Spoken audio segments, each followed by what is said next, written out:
This video is inspired by The Psychology of Money by Morgan Housel. While this book has become a must-read for anyone curious about wealth and behavior, this video does not repeat it word for word. Instead, it summarizes the key lessons and explores how money is really about psychology, not just math. Everything shared here is for educational purposes only and is not financial advice. Most people think money is about numbers. How much is earned, how much is spent, how much is saved. But money is not just math. If it were, everyone with a calculator would be rich. Money is behavior. It is emotion. It is history. It is psychology. That is why two people can earn the same income, live in the same city, and end up in completely different financial situations. Financial success has less to do with intelligence and more to do with how people think, feel, and behave around money. One of the most important ideas in the psychology of money is that everyone has a different money story. People grow up in different environments, different countries, different decades, and different economic realities. Someone who grew up during a financial crisis sees risk differently from someone who grew up during a booming economy. Someone raised in scarcity thinks differently from someone raised with abundance. Neither person is wrong. They are simply shaped by their experiences.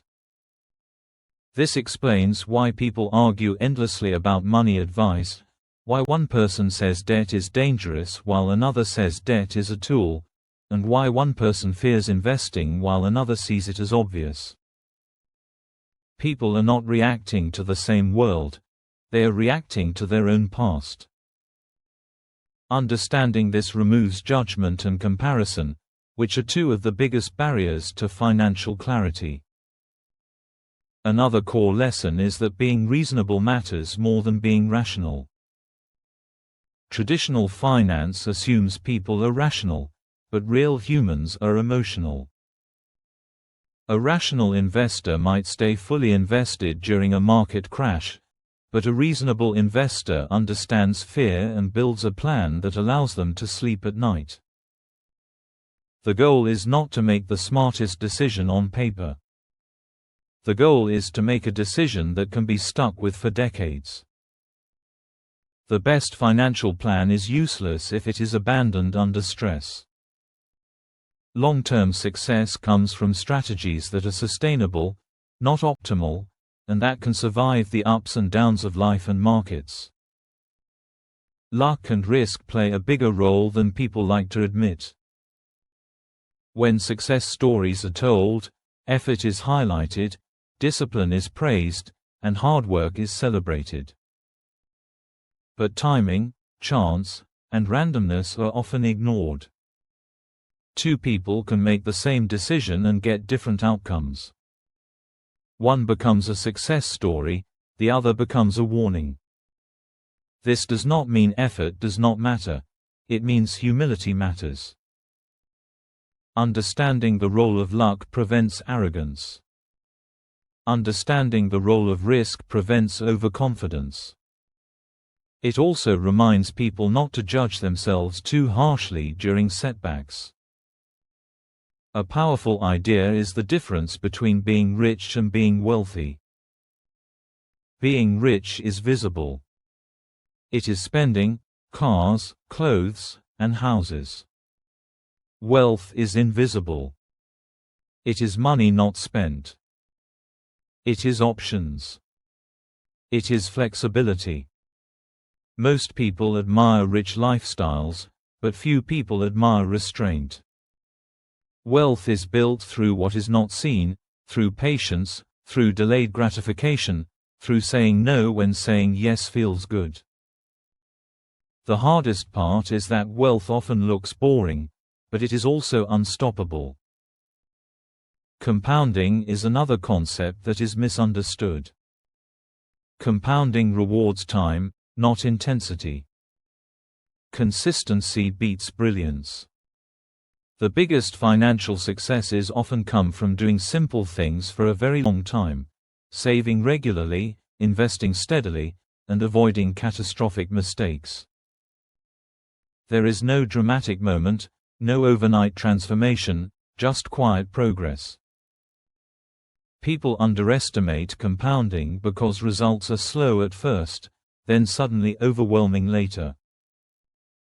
Patience is a financial skill, and mastering it is more valuable than mastering strategy. Extreme financial decisions can be dangerous. Extreme frugality can lead to burnout. Extreme risk-taking can lead to ruin. Survival matters more than optimization.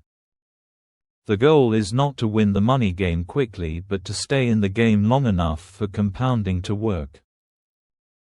Avoiding ruin is more important than chasing big wins. Planning for uncertainty is equally important. The future will not go exactly as planned. Jobs change, health changes, and markets change.